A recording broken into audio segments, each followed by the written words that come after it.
বহু বিতৰ্কিত ঠিকাদাৰ মুকেশ জালানে নিজৰ বন্ধুকো ঠগিলে। বন্ধু শিৱ হাৰলালকাই এবাৰ মুখ খুলিছে। যোৰহাটৰ 4 লেনযুক্ত পথ নিৰ্মাণত শিল বালি মাটি যোগান ধৰিছিল শিৱ হাৰলালকাই।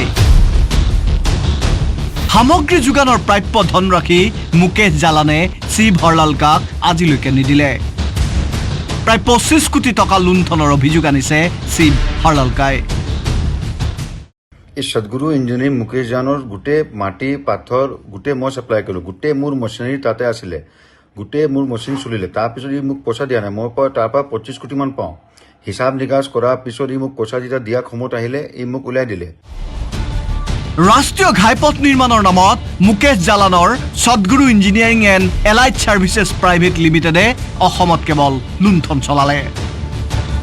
প্ৰায় 33 জন থলুৱা সামগ্ৰী যোগানকাৰীক ঠগি ৰঙাঘৰৰ আলহী হ'ল মুকেশ জালান।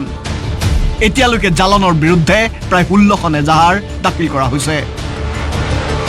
জালান কোম্পানীটোৱে ৰাজ্য চৰকাৰৰ বন বিভাগক ফৰেষ্ট ৰয়েলিটিৰ বাবদ 3,67,67,695 টকা এতিয়াও পৰিশোধ কৰিবলৈ বাকী আছে।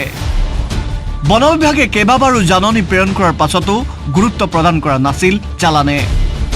টিয়ক আৰক্ষীয়ে গুৱাহাটীৰ পৰা গ্ৰেপ্তাৰ কৰা মুকেশ জালানৰ সম্পৰ্কত শিৱ হাৰলালকাই বহু বিস্ফোৰক তথ্য ফাদিল কৰিছে।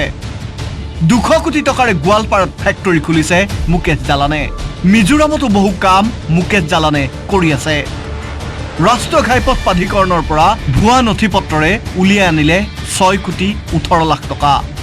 6 মাহত শেষ কৰিব লগা কাম 2 বছৰো শেষ কৰিব পৰা নাই মুকেশ জালানে। কেনেকৈ মুকেশ জালানক ৰাষ্ট্ৰীয় ঘাইপথ প্ৰাধিকৰণে বৃহৎ ধনৰাশি মোকলাই দিলে তদন্ত দাবী কৰিছে শিৱ হাৰলালকাই। গোটেই পইচা এই ইথনলৰ 200 কোটি ফেক্টৰী গোৱালপাৰাত খুলিলে, গোটেই তাতে ডাইভাৰ্ট কৰিলে। মিজোৰামত নতুন নতুন কাম ল'লে, গোটেই ই কৰিলে। তাৰপিছত ই এতিয়া দিল্লীত গৈ 6 কোটি 18 লাখ টকা NHIDCLত কথা পাতি ফ্ৰড কৰি পইচা ওলাই আনিলে। ইউটি তাৰ হোৱা নাই। তাৰপিছত পইচা তাক ডিপাৰ্টমেণ্ট দিলে। এটা ডাঙৰ তদন্ত হ'ব লাগে এইটোৰ ওপৰত। সি কেনেকৈ এই পইচা পালে যেতিয়া তাক 6 মাহ কাম আছিলে, 2 বছৰ হ'লে এতিয়ালৈ কামটো শেষ কৰিব পৰা নাই। ডিপাৰ্টমেণ্ট কেলে একশ্যন লোৱা নাই? আজিলৈ বেলেগ যদি কণ্ট্ৰেক্টৰ কাম কৰিব মানে লগে লগ টাৰ্মিনেট হয়। ই আজি 2 বছৰ হৈ গ'ল কাম কৰিব টাৰ্মিনেট। ডাঙৰ এটা তদন্ত হ'ব লাগে, নিজে নিজে ওলাই পৰিব কি হৈছে, কি কৰিছে কি। ৰাষ্ট্ৰীয় ঘাইপথ প্ৰাধিকৰণৰ শীৰ্ষ বিষয়াৰে মিতিৰালি মুকেশ জালানৰ। হাতত হেণ্ডকাফ লগাই চুচৰাই অনাৰ পাছতো ডেম কেয়াৰ মুকেশ জালান।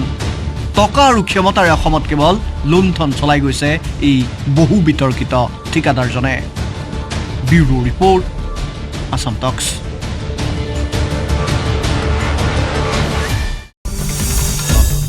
আসাম টক্স, আপোচবিহীন অসম কণ্ঠ।